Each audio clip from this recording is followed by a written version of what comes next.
Assalamualaikum warahmatullahi wabarakatuh. Pada kesempatan yang berbahagia ini, kita akan bersama-sama belajar tentang gaya. Nah, biasanya dalam kehidupan sehari-hari kita pasti melakukan hal-hal yang tidak terduga, bahwa ternyata apa yang kita lakukan itu merupakan pengertian dari sebuah gaya seperti itu. Oke, gaya itu apa?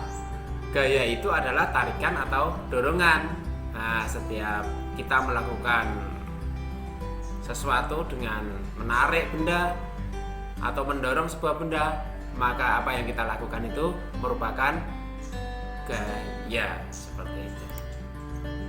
Gaya itu dapat mengubah bentuk, arah, dan kecepatan benda. Nah, satuan gaya adalah Newton, itu dalam standar internasional atau SI. Kemudian alat ukur gaya itu disebut dinamometer atau yang biasa dikenal dengan neraca Pegas. Kemudian jenis-jenis gaya berdasarkan sifatnya itu ada dua. Yang pertama adalah gaya sentuh, dan yang kedua adalah gaya tak sentuh. Gaya sentuh contohnya apa? Yaitu gaya otot, gaya gesek. Nah, itu bekerja kalau melakukan kontak fisik atau sentuhan. Jadi tidak bisa muncul sebuah gaya, tidak akan ada gaya kalau tidak ada sentuhan itu. Kemudian gaya tak sentuh, contohnya apa? Gaya magnet, gaya gravitasi bumi, dan gaya listrik. Itu tanpa disentuh akan terjadi gaya berupa tarikan maupun dorongan. Seperti magnet yang kutub positif didekatkan dengan kutub positif, maka akan terjadi dorongan tolak-menolak. Demikian juga ketika kutub positif didekatkan dengan kutub negatif, maka akan terjadi gaya tarikan. Nah, itu namanya gaya tak sentuh. Hukum Newton sekarang. Nah, hukum Newton itu ada 3. Yang pertama adalah hukum 1 Newton, atau biasa kita kenal dengan males. Nah, males ya. Kemudian hukum 2 Newton itu menurut, dan hukum 3 Newton itu adalah melawan. Itu istilah yang saya pakai. Hukum 1 Newton, malas, menyatakan sifat inersi benda, bahwa benda yang tidak mengalami resultan gaya atau nilai gayanya itu sama dengan 0 akan tetap diam atau bergerak lurus beraturan, sehingga nilai gayanya itu adalah 0. Contohnya seperti ini.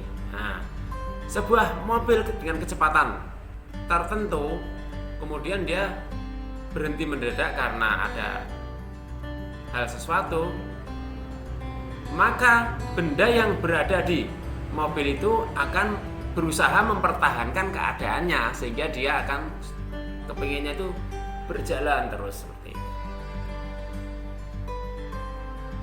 Nah, kecenderungan benda yang ada di dalam mobil tadi ingin mempertahankan geraknya ke depan terus, itulah hukum 1 Newton yang dikenal dengan kelembaman, atau mempertahankan keadaan geraknya seperti itu. Demikian juga ketika kita naik motor, kemudian motor kita rem mendadak. Nah, apa yang terjadi? Tubuh kita akan terhempas ke depan. Karena apa? Tubuh kita ingin mempertahankan geraknya. Sedangkan bendanya sudah diam, tubuh kita masih ingin bergerak terus. Makanya kita kenal dengan malas. Malas apa? Malas mengalami perubahan seperti yang dilakukan oleh motor tadi. Motornya udah berhenti tapi kita masih ingin berjalan seperti itu. Akhirnya kita terhempas ke depan. Oke, hukum 2 Newton atau nurut. Nah, ini nurut ini.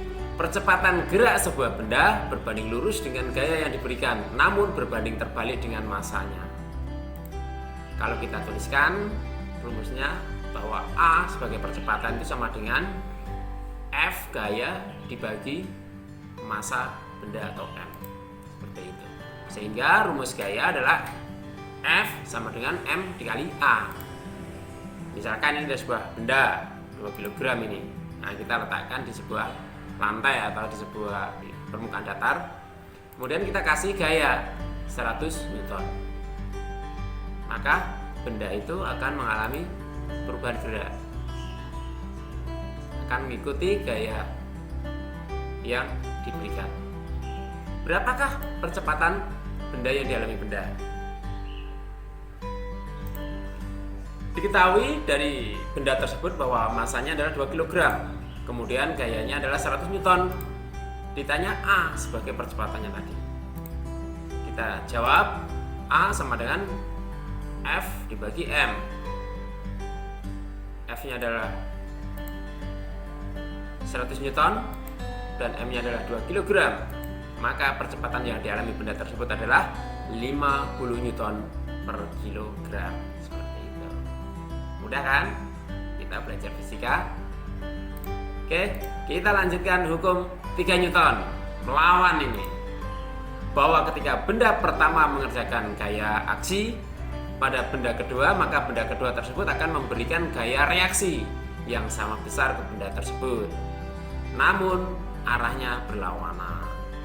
Kalau kita tuliskan rumusnya atau persamaannya, sigma F aksi itu sama dengan negatif sigma F reaksi, berlawanan arah, besarnya sama.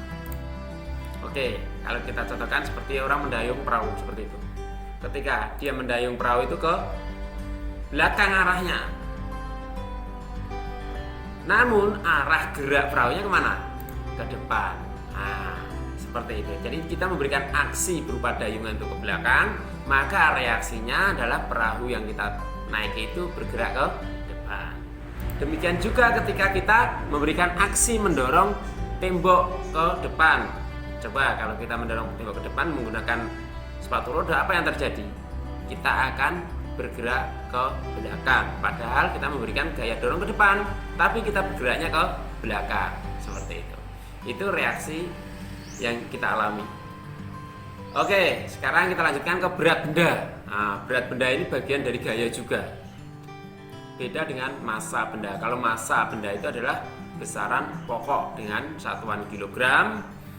Namun kalau berat benda itu adalah besaran turunan dengan satuan Newton. Nah, karena dia termasuk gaya. Oke, dengan rumus bahwa berat benda itu W sama dengan M dikali G, di mana W itu adalah gaya beratnya dengan satuan Newton, M-nya itu adalah massa benda dengan satuan kilogram, dan G itu adalah percepatan gravitasi dengan satuan Newton per kilogram atau meter per sekon kuadrat. Seperti itu.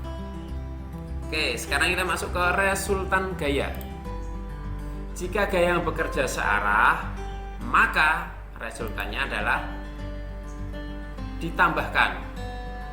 Namun jika gaya yang bekerja berlawanan arah, maka gaya yang bekerja itu dikurangi atau mengurangi, sehingga sigma F-nya sama dengan F1 dikurangi F2 dan seterusnya.